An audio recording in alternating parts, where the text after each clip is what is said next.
Bueno, vamos a comenzar una nueva serie, ya terminamos la anterior, la milagrosa existencia de Israel, y esta se llama la profecía final de Israel.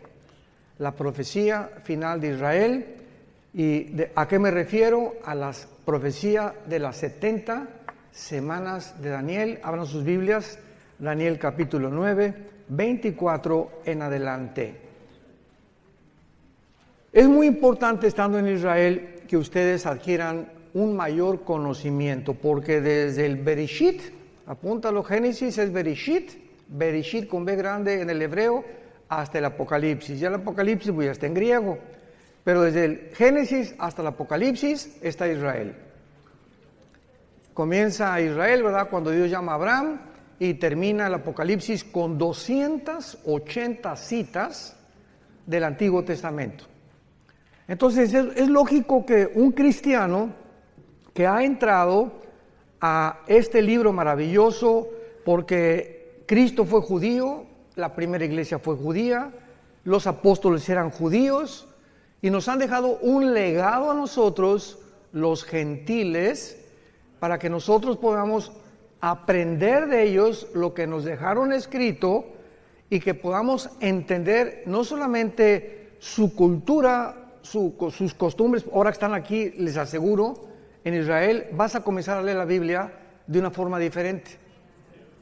Ya vas a ver Capernaum, pues a Capernaum, ¿verdad? Nos viene el Caná, y comenzamos ya a ubicarnos un poco más dentro de la estructura histórica y geográfica y arqueológica de las Sagradas Escrituras. Entonces es maravilloso. Estos viajes a Israel son tan importantes y finalmente pues aquí vamos a vivir eternamente, ¿verdad? Claro que después bajará la Nueva Jerusalén, pero aquí estaremos en el milenio reinando con Jesucristo y el rey David como gobernante de Israel. Así que será maravilloso el futuro que nos espera a todos los que seguimos a Jesús. Vamos a dar lectura a este pasaje, pero quiero comenzar desde el versículo 20. Daniel 9, versículo 20 al 27, porque vamos a cubrir este pasaje en dos conferencias, la de hoy en la noche y la terminaremos en Jerusalén. Dice así: aún estaba hablando y orando y confesando mi pecado, está hablando Daniel, y el pecado de mi pueblo Israel, y derramaba mi ruego delante de Jehová mi Dios por el monte santo de mi Dios. Aún estaba hablando en oración cuando el varón Gabriel, a quien había visto en la visión al principio volando con presteza, vino a mí como a la hora del sacrificio de la tarde, y me hizo entender y habló conmigo diciendo: Daniel, ahora he salido, o sea, bajó desde el cielo Gabriel, he salido para darte sabiduría y entendimiento. Al principio de tus ruegos fue dada la orden, y yo he venido para enseñártela, porque tú eres muy amado. Entiende pues la orden y entiende la visión. Me detengo aquí rápidamente. Daniel se encontraba en este tiempo en Babilonia, y Daniel fue movido después a Medo-Persia, estuvo casi 70 años, 67, 70 años en el exilio. El rey Nabucodonosor rodeó, sitió Jerusalén y se llevó más de 50,000 judíos a Babilonia, lo que es actualmente Irak. Entonces, si ustedes ven Babilonia en la Biblia, es Irak. Pertenece a la zona geográfica entre Siria, Irak o la Mesopotamia. Entonces, Daniel iba entre esos judíos que fueron llevados a Babilonia, él y 3 de sus amigos. Tendría como 16 o 17 años de edad. Y en el capítulo 1 de Daniel vemos que el rey Nabucodonosor se fija en ellos, parece que eran muy bien parecidos estos muchachos, se distinguían de muchas personas, y los agarró el rey Nabucodonosor y los apartó y dio órdenes a su jefe y les dijo: a estos muchachos entrénenlos. Quiero que los entrenen en la lengua, en las costumbres y en la comida de los babilonios. Sin embargo, Daniel, a esa edad tan temprana, tenía convicciones profundísimas acerca de la santidad y del temor de Dios. Entonces ellos oraron y decidieron no participar de los alimentos, porque ya saben que los judíos comen kosher o kosher, y muchas cosas estaban contaminadas como el puerco, etcétera, etcétera, y todavía estaban bajo la ley. Entonces se negaron a comer esas cosas y le pidieron al guardia de la capitán del rey Nabucodonosor que les perdonara, que les diera la oportunidad de comer puras verduras y puras ensaladas, y que los probara dentro de 2 o 3 meses para que demostraran que iban a tener más salud que todos los demás. Bueno, pues Dios les dio gracia y así fue, y Daniel y sus amigos comieron una comida vegana en aquel tiempo y fueron realmente con mucha más salud que todos los demás que les rodeaban. Y así Daniel creció bajo el rey Nabucodonosor, bajo el rey Darío de los medos persas, porque después de los babilonios vinieron los persas, los griegos y los romanos, históricamente hablando. Y Daniel, en el capítulo 9, tiene 90 años de edad.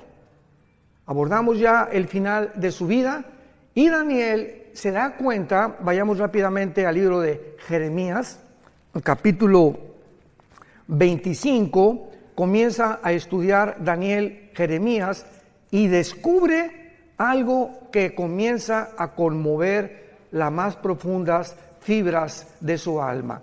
Dice Jeremías 25, versículo 14: y toda esta tierra será puesta en ruinas y en espanto, y servirán estas naciones al rey de Babilonia 70 años. Y cuando sean cumplidos los 70 años, castigaré al rey de Babilonia y aquella nación por su maldad, ha dicho Jehová, y la tierra de los caldeos, y la convertiré en desierto para siempre. Daniel descubre que la cautividad babilónica está a punto ya de cumplirse. Y dice, bueno, 70 años ya, estamos casi en el año 69. Y entonces Daniel, conmovido, comienza a preguntarle a Dios en todo el capítulo 9 orando que cuál sería el destino final entonces de Israel. Bueno, vamos, ya se cumplen los 70 años, ¿nos vas a regresar a nuestra tierra? ¿Nos has abandonado por completo? ¿Cuál es el futuro de la nación Santa Jerusalén y de tu pueblo judío? Y entonces Dios manda al ángel Gabriel, y Gabriel trae la respuesta de Daniel, porque durante 3 semanas Daniel se la pasó ayunando, buscando a Dios en oración para poder obtener una respuesta satisfactoria de parte de Dios. Entonces el ángel Gabriel se le aparece a Daniel y le revela el ángel Gabriel toda la historia de Israel hasta la segunda venida de Jesucristo. Le dice todo lo que tiene que pasar Israel a través de la historia. Y cuando nosotros en el siglo XX y XXI somos testigos del regreso de judíos en el 48 y lo que está pasando ahorita y lo que se aproxima, somos los testigos de que solo Dios pudo haber puesto la historia en esta secuencia y en esta cronología sobrenatural. Entonces comienza lo que se llama la profecía 70 de Daniel, versículo 24. Regresamos a Daniel capítulo 9 y comienza la revelación del ángel y le dice lo siguiente: 70 semanas están determinadas sobre tu pueblo y sobre tu santa ciudad. Y estas 70 semanas es Shivin Shabua en el hebreo, que significa 70 sietes. Los judíos tenían semanas de días y tenían semanas de años. Entonces se encuentra en el libro de Levítico. Entonces no eran 70 semanas, 7 por 7, 49 semanas. Eran 70 semanas de años. O sea, 7 por 7, 490 años. Esto es importantísimo que vayan tomando nota, para que tengan un bosquejo clarísimo, que es la profecía más grande de toda la Biblia acerca del futuro de la nación de Israel y de la parte que nosotros vamos a formar como iglesia dentro de esta profecía, porque cuando esta profecía se cumpla, la iglesia desaparece del mundo. Antes de que se cumpla la profecía, perdón. Entonces, 490 años están determinadas. no sobre la iglesia, sobre tu pueblo y sobre Jerusalén. De aquí en adelante, Daniel, cuando oigas la orden, lo vamos a ver más adelante, de restaurar las murallas de Jerusalén hasta el Mesías, increíble que matemáticamente la Biblia haya profetizado el día exacto de la primera venida de Jesucristo. Desde que se ordene la restauración de las murallas de Jerusalén hasta el Mesías habrá 483 años. Entonces, ¿cuántos años faltan? 7 para los 490, que son los 7 años de la tribulación, como lo vamos a ver. Por eso cuando estudiamos la Biblia y ¿cuándo vendrá Cristo? Antes de la tribulación, o pasará la iglesia la tribulación, es ignorar la profecía 70 de Daniel. Entonces hay cantidad de gente que se atreve a predicar barbaridades sin tener las bases claras de las profecías bíblicas. 70 semanas están determinadas sobre los judíos y sobre Jerusalén. Número 1, veamos las 6 cosas que se tienen que cumplir. Número 1, para terminar la prevaricación. 2, poner fin al pecado. 3, expiar la iniquidad. 4, traer la justicia perdurable. 5, sellar la visión y la profecía. Y 6, y ungir al Santo de los Santos. Sabe pues, le dice el ángel, y entiende que desde la salida de la orden para restaurar y edificar Jerusalén hasta el Mesías habrá 7 semanas y 62 semanas, y se volverá a edificar la plaza y el muro en tiempos angustiosos, y después de las de 62 semanas se quitará la vida al Mashiach, a Mashiach, a Mashoch, como dicen en hebreo, mas no por sí, y el pueblo de un príncipe que ha de venir destruirá la ciudad y el santuario, y su fin será con inundación. Hasta el fin de la guerra durarán las devastaciones. Y por otra semana, o sea, por 7 años, que una semana tiene 7 años, confirmará el pacto con muchos. A la mitad de la semana hará cesar el sacrificio y la ofrenda. Después, con la muchedumbre de las abominaciones, vendrá el desolador, que es el anticristo. Lo vamos a ver todo esto, hasta que venga la consumación y lo que está determinado se derrame sobre el desolador. Así pues, esta profecía que se conoce como la profecía de las 70 semanas de Daniel, es revelada al profeta Daniel para que él pueda conocer claramente qué es lo que Dios tiene destinado para esta nación de Israel. Y esta es la razón por la cual nosotros como cristianos sabemos que después de la guerra del 48 que regresaron ellos, para que esto se cumpliera, Israel tenía que regresar. Si no hubiera regresado Israel en el 48, ninguna profecía de los últimos tiempos, todas relacionadas con la nación de Israel, no se hubieran podido cumplir. Entonces, el hecho que hayan regresado el 14 de mayo del 48 y esta nación se haya convertido en un estado libre, independiente y soberano en un día, el fenómeno ya lo vimos, más grande de la historia, ninguna nación en un día se ha conformado, nos habla que comienza el reloj, la cuenta regresiva de Dios. Ya más adelante veamos que Cristo profetiza, ¿verdad?, la señal de la higuera, que cuando la higuera reverdezca, que es Israel, no pasará una generación sin que esto o estas profecías se cumplan.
I'm trippy, so high that I'm tipsy.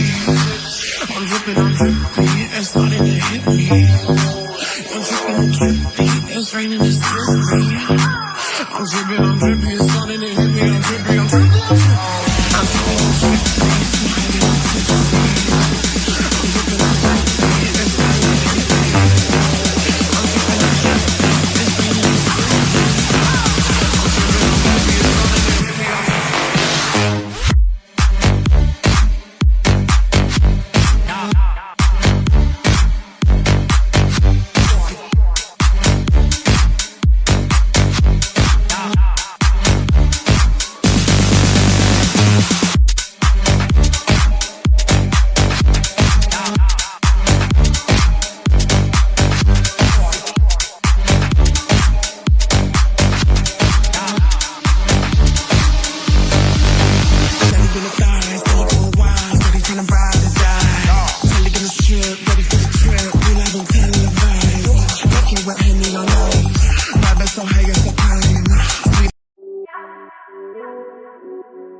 I'm dripping, I'm drippy, so high that I'm tipsy.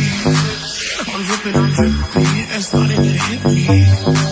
I'm dripping, I'm drippy, it's raining, it's drippy. I'm dripping, I'm drippy, it's starting to hit me.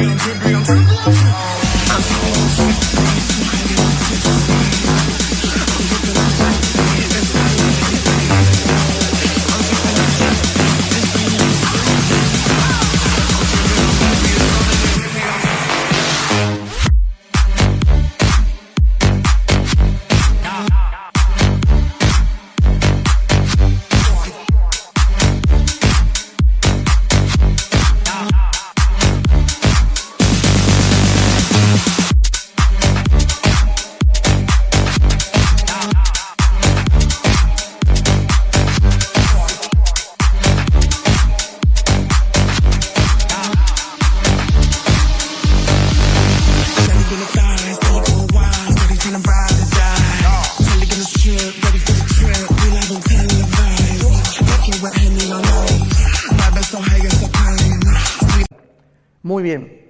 Ahora veamos los detalles punto por punto de esta profecía. 6 cosas le menciona el ángel Gabriel para que se cumplan los 490 años. Número 1, terminar la transgresión. Hay un grupo, quiero explicar esto, hay un grupo de cristianos, hermanos nuestros, y pues hay algunas perspectivas diferentes en muchos pasajes de la Biblia, no esenciales ni relacionados con la salvación. Por ejemplo, dentro del cristianismo hay cristianos que creen que se pierde la salvación.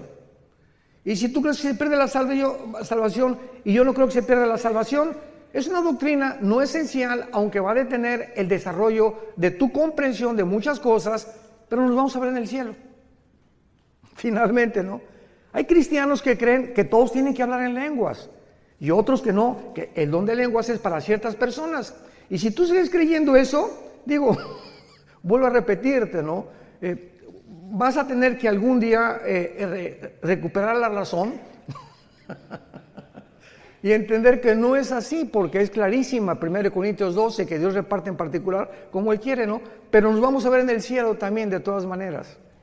Entonces, hay cristianos que creen que esta profecía ya se cumplió y que dicen, bueno, pero ¿cómo es posible que cuando Cristo muere en la cruz no se haya cumplido la expiación de la iniquidad, la transgresión de Israel, poner fin al pecado, etcétera, etcétera? Porque esto tiene que haberse cumplido cuando Cristo se cumplió para gentiles y judíos. ¿Cuál es el problema o cuál es la razón por la cual hay una parte del cristianismo que interpreta de esta manera esta profecía? Es muy fácil la respuesta. Se llaman o cristianos reformados o dispensacionalistas.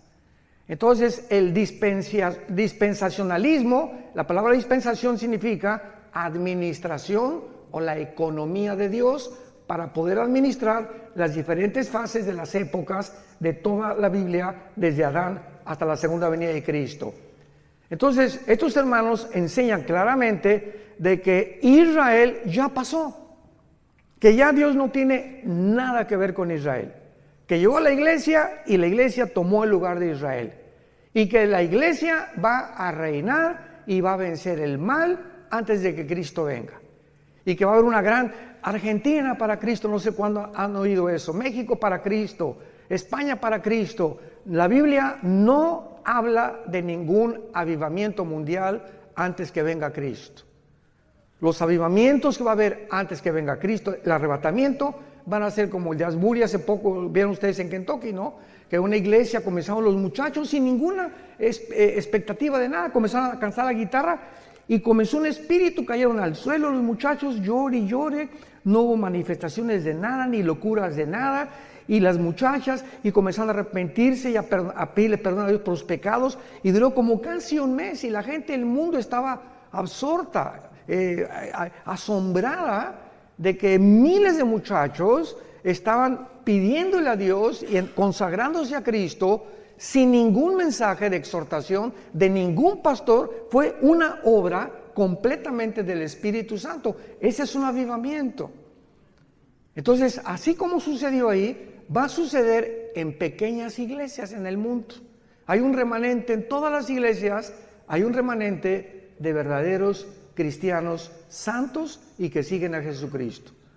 Así como en todas las iglesias del mundo entero, casi la mayoría de los que asisten no son cristianos, personas que nunca se han arrepentido de sus pecados, pero van a la iglesia y diezman y hacen esto y el otro, y vuelvo a repetir, de lunes a viernes viven como el anticristo. Jamás sin tener fruto, siguen con su amante, siguen con la fornicación, siguen con esto, siguen con por aquí, por allá, y se dicen cristianos. Pero esto está escrito, que la maldad tenía que crecer dentro de la iglesia, iba a leudar la vida de muchos cristianos, que iban a ser arrastrados por el mundo, y cuando venga Cristo se quedarán en el arrebatamiento, y ahí descubrirán que nunca realmente siguieron a Jesús. Muy bien. Entonces, cuando la Biblia dice que se va a terminar la transgresión, Dios no ha terminado con Israel. Siempre que he tenido discusiones en programas de televisión o en entrevistas, le digo a mis hermanos pastores que discuten o que alegan o que tenemos debates, Romanos 9, Romanos 10 y Romanos 11 son 3 capítulos suficientes en el Nuevo Testamento para testificar que Dios no ha acabado con Israel. Cristo rechazó a Israel y están en la banca. Y estamos en el partido, la iglesia, ahorita estamos ahí en el Estadio Azteca jugando. Pero va a tocar el silbatazo el árbitro y vamos a salir todos los que participamos en el juego, y la banca va a entrar al partido final, que es Israel en la tribulación. Entonces, Dios no ha terminado con Israel. No es cierto que la iglesia haya ocupado el lugar de Israel, porque Israel fue una nación o una entidad completamente diferente. Jehová el Padre era el esposo de Israel. Todo esto es simbólico. La iglesia es la novia de Cristo. Israel nunca fue la novia de Cristo. Israel nunca estuvo en el cuerpo de Cristo. Israel nunca fue enterrada y resucitada y sepultada porque el Mesías no había venido. Entonces nosotros somos completamente diferentes. Y esto lo explica claramente el capítulo 2 y 3 del libro de los Efesios. Que ahora la iglesia, ¿verdad? Que un misterio en el Antiguo Testamento de la iglesia no existía en el Antiguo Testamento de la iglesia. Ignorar estas verdades y estas doctrinas lleva a muchísimos hermanos a trazar la palabra de verdad chueca. Y con el tiempo, ¿verdad? Pues ya estudiamos un poco más y vamos comprendiendo la palabra de Dios. Entonces, por ejemplo, dice en Zacarías, veamos estas verdades acerca de la conversión final de Israel. Entonces, la muerte de Cristo quita las transgresiones de nosotros, pero Israel le rechazó como Mesías. Y de Cristo en nuestros días, todos los judíos que aceptan al Mesías forman parte de nosotros. Forman parte de la iglesia. Se les llama judíos mesiánicos. ¿Se acuerdan de la barca, el que comenzó a cantar? Era judío y no le dio vergüenza, gloria a Dios. Y enfrente de todos, yo soy judío mesiánico. Creo que Jesús es el Mesías. Y como él se calcula que hay actualmente 185,000 judíos de papá y de mamá, que creen que Jesucristo es el Mesías. Pero finalmente, o sea, es un remanente. Pero esos judíos que se llaman mesiánicos forman parte de la iglesia, porque ahora en la iglesia no hay judío, ni griego, ni gentil, ni español. Ahora somos todos el mismo cuerpo de Cristo. Ya no hay acepción de personas. En el Antiguo Testamento solamente los judíos. En el Nuevo Testamento de todas las nacionalidades del mundo. Pero Dios no ha terminado con Israel. Y veamos en Zacarías 12 de qué forma la Biblia nos muestra claramente que en la segunda venida de Cristo se van a arrepentir. Dice así, Zacarías 12, 10 y 11. Y derramaré, está hablando de todo este pasaje, Zacarías 12, 13 y 14, habla de la segunda venida y del Armagedón y del tiempo del milenio. Derramaré sobre la casa de Israel, dice la Biblia, espíritu de gracia y de oración sobre la casa de David. Sobre la casa de David y sobre los moradores de Catepec, dice.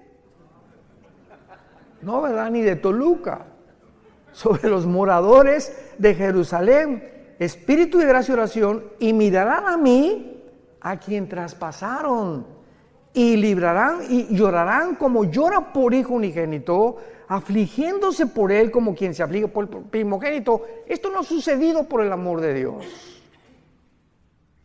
Y luego si lees Apocalipsis 1, 7 y 8, y mirarán al que traspasaron y llorarán, se vuelve a repetir el apóstol Juan, lo que dice 600 años el profeta Daniel, que cuando Cristo venga, ¿con qué él era el Mesías? Y imagínense nada más la frustración que tendrán, que le negaron, se fueron en contra de él, persiguieron a sus hermanos, nos persiguieron a nosotros, y se encuentran con Jesucristo, es el Mesías. Porque ahorita los judíos ortodoxos, ustedes ven los de negro, que traen como caireles así, con sombrero, todos de negro vestidos, ¿verdad? Caminan así. No pelan a nadie, no se voltean a nadie, son los fariseos, los shavarim del siglo XXI. Así eran los fariseos en el siglo de Cristo. Orgullosos, y esto y el otro, y por aquí, por allá, y no tenían empatía por nadie. Una mujer ahí llorando, no le hacían caso, te acercabas a ellos y te miraban así. No han cambiado absolutamente nada. Y ahora que vamos a Jerusalén, cuando vamos al muro de los lamentos, van a verlos a todos ellos, ¿no? Una religiosidad, pero tremenda. Dicen los jóvenes, cañón. Entonces, ahorita Israel tiene dos espíritus.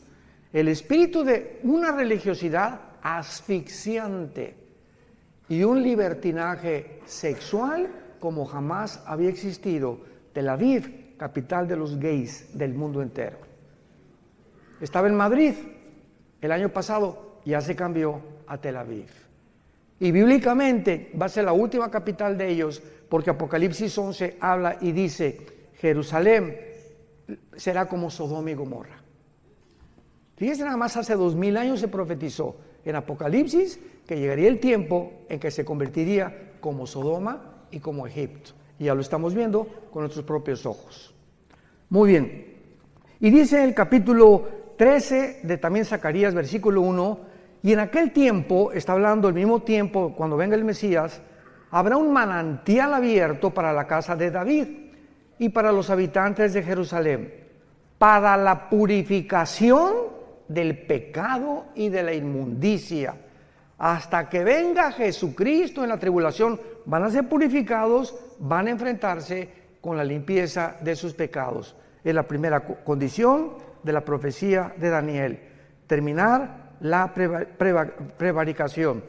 Y en el capítulo 14 de Zacarías, esto es precioso porque habla de la segunda venida de Cristo, Zacarías 14, versículo 4, y se afirmarán los pies, está hablando cuando venga Cristo, en aquel día sobre el monte de los olivos, cuando venga Cristo, ¿dónde va a poner sus pies? Donde fue crucificado. Ahí se va a volver a parar Jesús, que está enfrente de Jerusalén al oriente, y el monte de los olivos se partirá, escuchen esto, cuando venga Jesús y se pare ahí, se va a partir por el medio, hacia el oriente y hacia el occidente, haciendo un valle muy grande, y la mitad del monte se apartará al norte y la otra mitad hacia el sur. Cuando venga Cristo, vean esto, se hace una rajada en la tierra en forma de cruz. Se vuelve a hacer la cruz, pero ahora no entre el cielo y la tierra, ahora en la tierra, así, del norte a sur, de oriente a occidente. Y dice el versículo 9, y Jehová será rey sobre toda la tierra en aquel día, Jehová será uno y uno su nombre. ¿Cómo se puede entonces entender de que esto ya pasó? O de que esta profecía se va a cumplir ya cuando Jesús vino, por no entender la diferencia entre Israel y la iglesia. Nos remontamos al mismo común factor denominador. Vayamos al segundo punto, Daniel 9, segunda condición. En segundo lugar, poner fin al pecado. Poner fin al pecado. Vayamos a Jeremías 31, otra profecía para el futuro, para Israel, cuando se les impartirá vida espiritual nueva a los judíos. En el 48, santos de Dios, en el 48, 1948, el siglo pasado, Israel resucitó nacionalmente, no han resucitado espiritualmente. Entonces regresaron a su tierra en incredulidad y siguen en incredulidad. ¿Cuándo todo Israel se convertirá al Mesías? Cuando Jesucristo regrese por segunda vez. Entonces, por eso dice la Biblia, pondrán fin al pecado. Jeremías 31, versículo 31 al 33. Vean qué belleza de profecía encontramos aquí. He aquí que vienen días, dice Jehová, en los cuales haré nuevo pacto con la casa de Israel y con la casa de Judá. No como el pacto que hice con sus padres el día que tomé su mano para sacarlos de la tierra de Egipto, porque ellos invalidaron mi pacto, aunque fui yo un marido, ahí está, fui un marido para ellos, dice Jehová. Pero este es el pacto que haré con la casa de Israel. Después de aquellos días daré mi ley en su mente, la escribiré en su corazón, yo seré para ellos Dios, y ellos me serán a mí por pueblo. Este pacto, que es el pacto de sangre, Hebreos capítulo 8, nosotros somos los beneficiarios. Porque nosotros que somos la iglesia, en el momento que recibimos al Espíritu Santo, comenzamos en nuestra mente a conocer las leyes de Dios, y dichosos los que las guardan en su corazón. Bendito sea el varón que día y noche medita en este libro de la ley, que guarda en su corazón las palabras de Dios y las enseña a su esposa, las enseña a sus hijos, porque esa será la casa que yo bendeciré, dice Jehová de los ejércitos. Entonces, esto es para el futuro. Y dice aquí claramente, ¿verdad? El versículo 38 de Jeremías 31.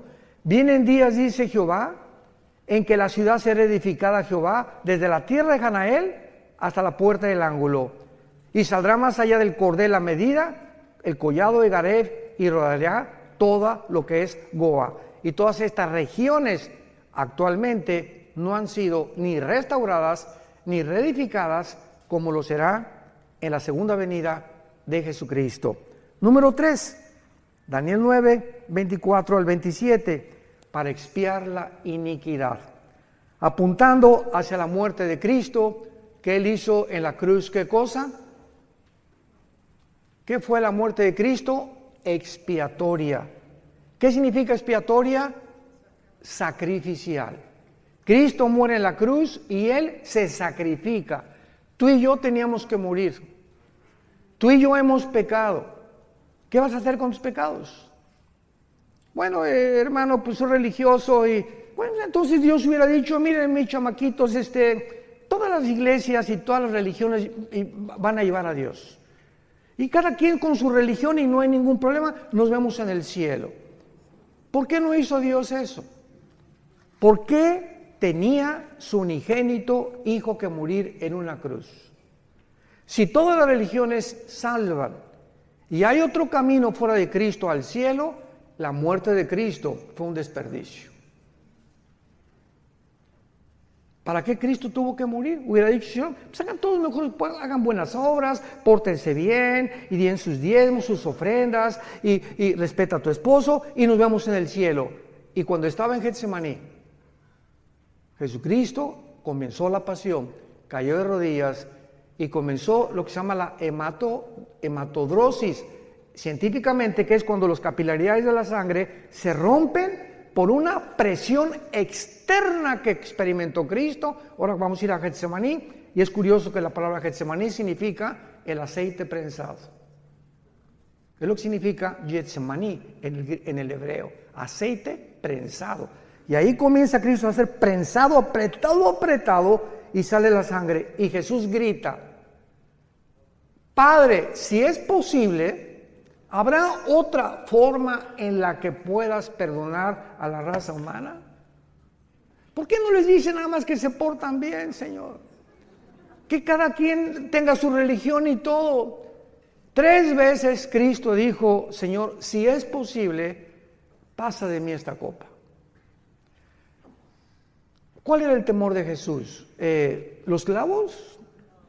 ¿El látigo de 7 colas de los romanos que se enrollaba en el cuerpo de la víctima, le daba como 4 o 5 vueltas y tenían puntas de hueso y de hierro, las puntas de los látigos romanos, y cuando el soldado jalaba el látigo, desgajaba todos los tejidos subcutáneos de la espalda y del pecho. Entonces, después de los 39, porque la ley judía decía que no podían ser más de 40 latigazos, entonces le dieron 39. Cuando Cristo termina de flagelarlo, Cristo no tenía piel ni aquí, no tenía piel en la espalda. Y sobre eso le ponen un manto que se le pega como una hora de aquí a la cruz, y cuando llega a la cruz le arrancan el manto para toda la piel que le quedaba, y así con esa espalda despellejada y sin ninguna protección, lo acuestan en un madero. A eso le tendría miedo Jesús cuando dijo, si es posible, pasa de mí esta copa, o los clavos. ¿Cuál era la razón por la cual Cristo sudó sangre y le dijo a su Padre, Padre, no hay otra manera en tu inmensa sabiduría en la que la raza humana pueda ser rescatada y liberada del pecado?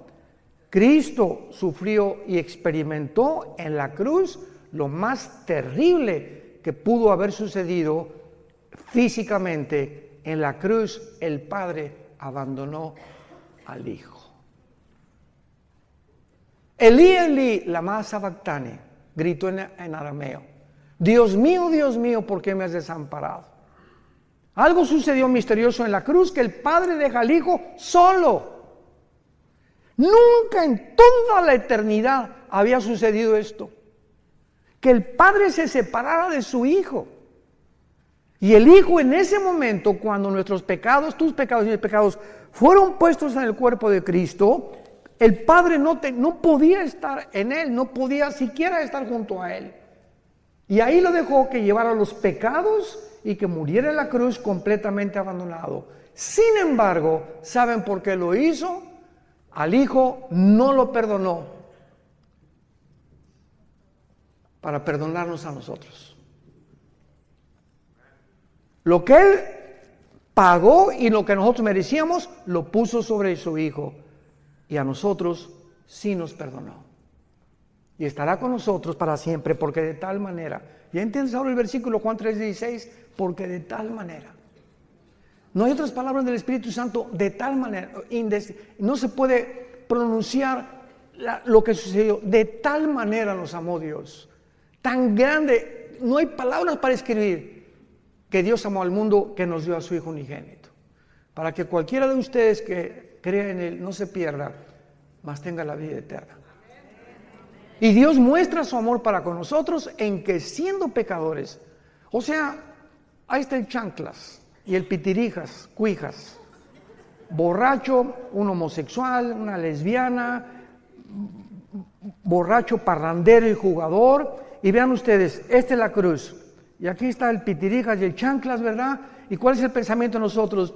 Es que la adúltera, aquí está la mujer adúltera, el hombre adúltero, el hombre misógino, llámale como quieras al ser humano.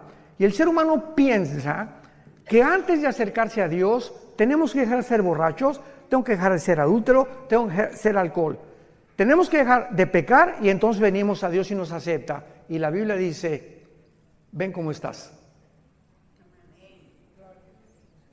¿Eres homosexual? ¿Eres borracho? ¿Eres un adúltero? ¿Tienes 3 amantes? ¿Has hecho 8 abortos? ¿El pitirijas cuántas muertes? Señor, he matado a 30 personas. Así como estás con toda la mugre y los pecados que tengas, ven a la cruz y cree lo que hice yo por ti. Y cuando yo entre a tu vida, te limpio de todo y todo tu pasado es borrado completamente. Y te daré el poder ahí mismo en la cruz para que comiences una vida nueva.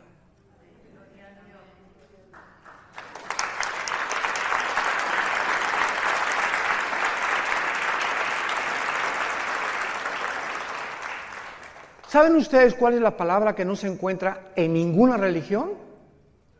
Gracia. Esto se llama gracia. Una palabra desconocida, que es la gracia, algo que no merecemos.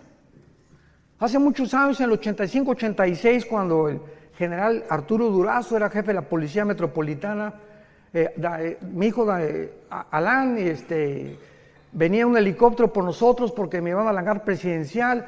El jefe tenía un escuadrón de helicópteros Durazo en aquel tiempo, en los 80s, y el jefe del escuadrón de helicópteros de la policía, y lo voy a decir porque se está muriendo mi hermano Roberto Barragán, fue un estudio de nosotros de Apocalipsis, yo enseñaba Apocalipsis en un estudio, se convierte y le lleva al general Durazo un cassette mío de una conferencia, creo que fue días después de la muerte, algo así. Y entonces el general Durazo le dice al teniente coronel Roberto Barragán, tráeme a ese, me decía, Alducino, tráeme a ese Alducino para que venga aquí, y juntó a Lino Ventura, al jefe del servicio secreto en aquel tiempo, al jefe de seguridad en el hangar presidencial. Oye, que quieren que les un mensaje a todos, y estaban todos sentados en desayuno en el hangar presidencial. Bueno, pues al se acordar de esto, ¿verdad? Prediqué ahí, a la salida dije, a ver dónde me escondo. Prediqué de qué le sirve al hombre ganar el mundo si pierde su alma. Total que fue impactado el general Durazo, y de ahí, ¿te acuerdas? Nos llevó al colegio de la policía, al desierto de los leones, y a todos los meros de rango más alto de la policía les predicamos también. Bueno, para no ser tan largo el cuento, yo le dije, general, a mí me interesa predicarle a los presos, porque teníamos un ministerio en Santa Marta, Catitla, en la penitenciaría federal y en la cárcel de mujeres, en la carretera que lleva hasta Puebla, Calzada Zaragoza. Y entonces nos mandó un helicóptero, y a todo eran 1,636 presos en ese tiempo, y ordenó el general Durazo al general de la prisión, que también era policía, que los juntara en el patio a todos. Y después de que hicimos ese evento, todos los presos así, ¿verdad? Y rasgados. Y ves en el video que tenemos ahí, pero así unas caras. Y conforme iba pasando el mensaje, ves cómo se les iban suavizando las caras. Se convirtieron 1,150 presos. 1,150 presos. Y al final llega uno y se acerca conmigo y me dice: oiga, pastor, quiero contarle algo. Sí, con mucho gusto, venía pero bañado en lágrimas.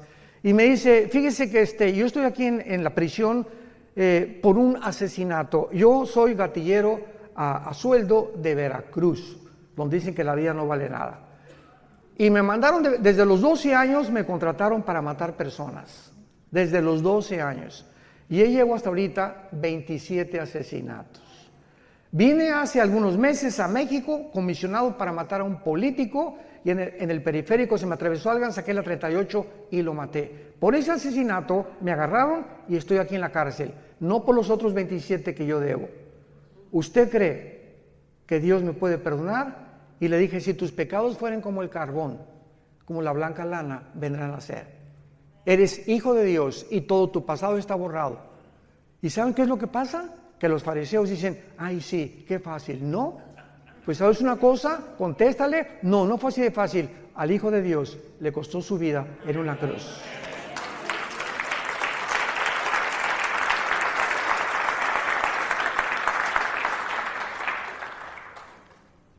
Cuando comprendemos ese amor tan grande, ¿cómo podemos atrevernos a seguir pecando? ¿Cómo podemos atrevernos a creer que nos puede ir bien cuando nos ha sacado Dios de la mugre del basurero donde estábamos todos, y creer que todavía el mundo nos tiene algo que ofrecer y no seguir las pisadas de Jesucristo? ¿Cómo podemos ser tan locos dentro del cristianismo de creer que el mundo tiene algo todavía mejor que Jesús? En tercer lugar, dice la Biblia, para expiar la iniquidad. En cuarto lugar, traer la justicia perdurable. Esto se refiere al reinado milenial cuando venga Jesucristo. Veamos qué hermoso pasaje en Isaías capítulo 11, cómo se describe la vida del milenio profetizada 700 años antes que el Mesías viniera a la cruz. Isaías 11, saldrá una vara del tronco de Isaí. ¿Quién era Isaí? El papá de Jesse, el papá de David. Saldrá, y siempre la Biblia habla como una rama, o como vástago nos habla, que crecemos como un árbol y damos fruto. Y un vástago retoñará de sus raíces y reposará sobre él. Está hablando de Jesús, el Espíritu de Jehová. 1, 2, Espíritu de sabiduría, inteligencia, consejo, poder, conocimiento y temor de Jehová. Son las 7 manifestaciones del Espíritu Santo. Y la única persona que ha tenido estas 7 manifestaciones ha sido Jesucristo. Por allá tú tienes una, el otro tiene 2, el otro tiene 3, etcétera, etcétera. Pero sobre él estaba toda la deidad de Dios. Jesucristo era 100% hombre y 100% divino. Así que en él reposaba todo completamente, no le hacía falta nada. ¿Cómo le iba a hacer falta algo si él mismo era Dios? Y luego dice en el versículo 6, morará el lobo con el cordero, el leopardo con el cabrito se acostará, el becerro y el león y la bestia doméstica andarán juntos, y un niño los pastoreará. La vaca y la osa pasarán, sus crías se echarán juntas, y el león como el buey comerá paja, y el niño de pecho jugará sobre la cueva del áspid, y el recién destetado extenderá su mano sobre la caverna de la víbora. No harán mal ni dañarán en todo mi santo monte, porque la tierra será llena del conocimiento de Jehová, como las aguas cubren el mar. ¿Cuándo será esto? Cuando regrese Jesucristo y reinemos con él 1000 años en este mundo. Verán las serpientes jugando con los niños recién nacidos, el león jugando con un corderito, una osa con una vaca no se la va a comer porque se perderá la ferocidad. Las espinas no tendrán, las rosas no tendrán espinas, los alimentos, los reptiles y las arañas no tendrán veneno. ¿Cuándo fue esta infección de la creación? Pongan atención. Aquí están Adán y Eva, rodeados de rosas sin espinas, leones que no muerden, tigres que no muerden, osas que no muerden, rodeados de una creación perfecta. El momento en que esta pareja o la primer representante de nosotros desobedecen a Dios, cuando fueron creados Adán y Eva, tenían un ADN, el ácido desoxirribonucleico, que está en cada una de las células, al 100%. Tenían un conocimiento impresionante de Dios. Eran perfectos.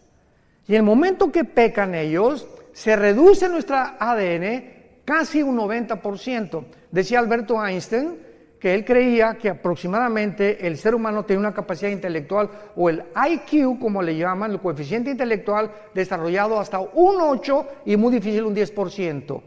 Imagínense la cantidad de información que perdimos por el pecado. Pero lo interesante es lo siguiente: el momento que pecan, en ese momento la genética y la ecología de lo que los rodeaba, de la creación, se infecta también. El hombre tiene la capacidad, con su maldad, de infectar su medio ambiente. Y en ese momento la genética de las plantas cambian, la genética de los animales cambian, pues se vuelven feroces, comienzan veneno, etcétera, etcétera. Todo a nuestro alrededor comienza a echarse a perder por causa del pecado humano. Y esta es la razón por la que nos encontramos en el siglo XXI en un mundo que el planeta Tierra, COVID, ya tiene COVID, pero 5 veces le ha dado COVID al planeta Tierra. El planeta Tierra es así, no hay aire, no hay alimentos, los mares contaminados, los ríos contaminados, la comida contaminada, ahora comida transgénica, inventando Red Bull, Coca-Cola, Monster, etcétera, etcétera. Cochinada y media hemos acabado con toda la creación. Y los gobiernos, el clima, le están dando más importancia al clima sin darse cuenta que es la maldad de nosotros. La maldad del ser humano, que ha llegado a un extremo donde se autoriza la pedofilia, donde la naturaleza se vuelve en contra de nosotros. Más terremotos, huracanes más violentos, más sacudidas, más tsunamis, porque, ay, que Dios, qué tan malo, sin darnos cuenta que somos nosotros los causantes de todos estos desastres naturales que Dios permite que vengan, para que podamos arrepentirnos de nuestros pecados y darnos cuenta que mientras el mundo se pudre más y más, el mundo va a la par con el ser humano. Vean Isaías capítulo 24. Esto fue profetizado tal como lo estoy narrando en el capítulo 24 de Isaías, hace 2000, señoras y señores, hace 2700 años, el profeta Isaías vislumbra, ve, tiene una visión del mundo del siglo XXI. Escuchen, Isaías 24, del 3 al 6. La tierra, ¿hace cuánto fue escrito esto? 2700 años. La tierra será enteramente vaciada, completamente saqueada, porque Jehová ha pronunciado esta palabra.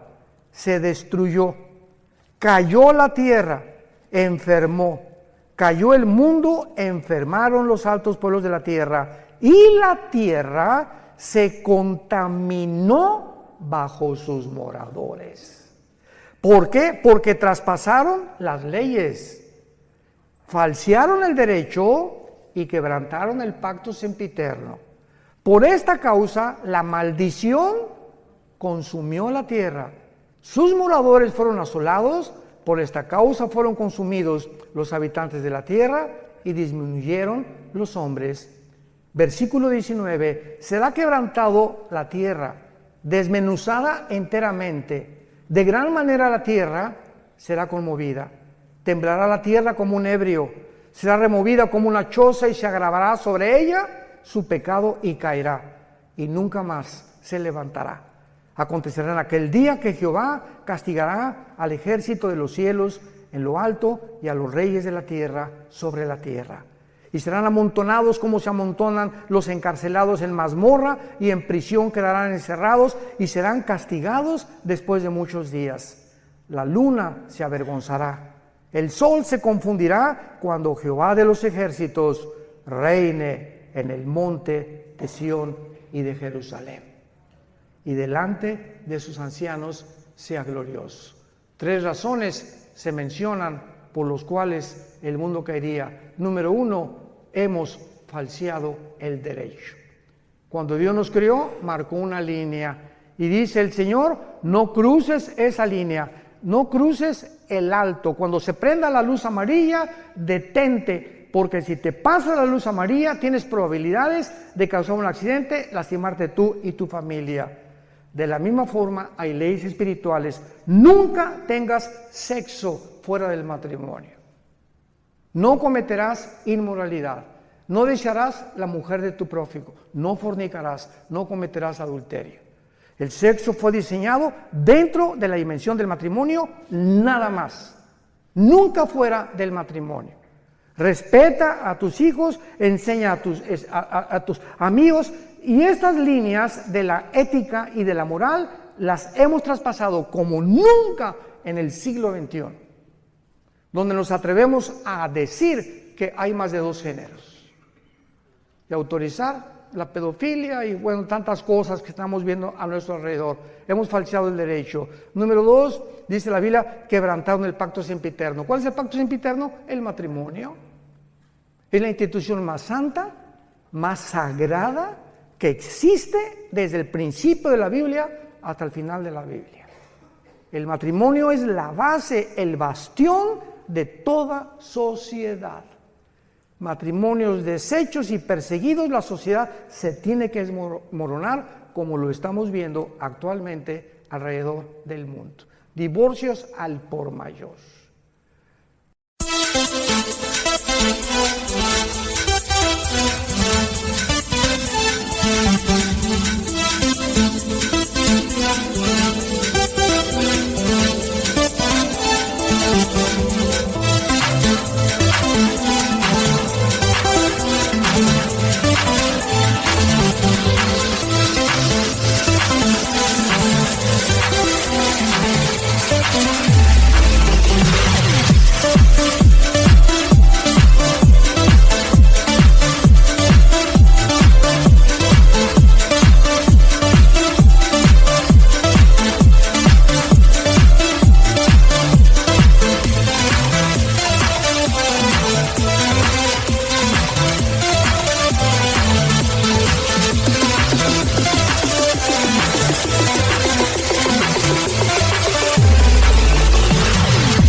Por una ignorancia impresionante. El hombre no sabe cómo tratar a la mujer, y mujeres pues como Elizabeth Taylor, 9 maridos la chulis.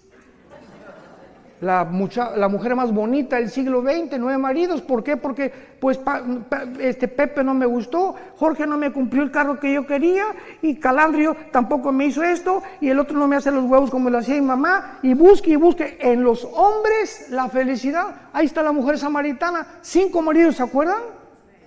Llevaba 5 maridos la pobrecita, buscando y creyendo que un hombre u otro mejor matrimonio, otra mujer, te va a hacer feliz. ¡Qué cosa tan tonta del ser humano! Se calculan los psicólogos que el segundo matrimonio es peor y el tercero es peor todavía cuando hay adulterio y cuando lo hiciste por adulterio. ¿Cómo te puede ir bien en la vida de esa manera? Y creyendo siempre, no, esta mujer no, hay otra mejor, y este está más guapo, y esta está más bonita, y esta está 20 años más chica que yo, y me voy con las chamaquitas, etcétera, etcétera. Esa es la mente sin freno, las pasiones desenfrenadas del ser humano que lo llevan a estrellarse contra la pared. Y hombres que pierden su esposa, pierden sus hijos, su trabajo, la vergüenza, simplemente por media hora de placer. Y por muchachas que creen con la cara del lobo y cocodrilo que tienes, que porque estás, ¿verdad? Como dicen en mi tierra, viejos rabo verdes. y finalmente se encuentran con el juicio final de Dios por haber violado el pacto sempiterno de Dios. No sé, se nos acabó el tiempo, vamos a continuar con esto en Jerusalén, pero es importante que nosotros podamos ver esta profecía aunada a lo que estamos viendo para que entendamos que Dios no ha acabado con esta nación. Y ahora nos trae a nosotros, no se imaginan la cantidad de viajes que hay aquí a Israel desde hace muchos años, ¿verdad? Como a todos los guías y a todos los judíos que me he encontrado en estos días por acá, mi esposo y yo teníamos 10 años que no veníamos a Israel. En 2013 fue la última vez que venimos. Alán viene más seguido, pero nosotros teníamos 10 años que no veníamos. Siempre les digo a todos los judíos, ¿sabes una cosa? Que es increíble cómo Dios los ama. Hoy Alán me presentó al gerente del restaurante, estamos platicando y me dice, ¿tú qué haces? Le digo, voy a enseñar en la noche el libro de Daniel, las profecías de Daniel, y voy a enseñar que Israel, que Dios no ha acabado con ustedes, y se quedó así, porque él también se llamaba Gabriel. Le dije, voy a hablar del ángel Gabriel, tu pariente, le dije. Pero es maravilloso, ¿verdad? Porque ellos se sorprenden que nosotros tengamos un poco más de profundidad en la Torá o en la ley para ellos, que son los 5 libros de la Biblia, que ellos mismos y que los mismos rabinos. Porque dice 2 Corintios 3 que cuando se les caiga el velo van a convertirse. Y ahorita los judíos tienen un velo que les impide ver y entender la realidad de quién es Jesucristo. Padre, te damos gracias en esta noche preciosa, donde nuestros cuerpos, que son el templo del Espíritu Santo, ya no nos pertenecemos a nosotros, ya no podemos hacer lo que querramos con nuestro cuerpo, porque nos has comprado con precio, con tu sangre preciosa, no con oro y plata, sino con tu sangre preciosa que derramaste en esa cruz. Abre nuestro entendimiento, Espíritu Santo, para que podamos comprender la anchura, la altura y la profundidad del amor de Jesús, que sobrepasa todo entendimiento. Gracias, Señor Jesús, el unigénito de Dios. En Él fueron hechos los cielos y la tierra, y todas las cosas fueron hechas, y sin Él nada ha sido hecho. En Él estaba la vida, y la vida era la luz de los hombres. Gracias, Jesús, porque tus apóstoles te palparon, vivieron contigo 3 años y medio, escucharon del verbo de vida, que tú eras la vida encarnada, que te hiciste hombre para poder vivir entre nosotros y voltear completamente la manera como vivimos a la manera que a tu Padre le agrada. Aprendan de mí, dijo Jesús, que soy manso y humilde de corazón, y hallaréis gracia y descanso para vuestras almas. Oramos en tu nombre precioso. Señor Jesús, te amamos con todo el corazón y mantendremos la pasión por la verdad hasta el último día de nuestra vida. Amén.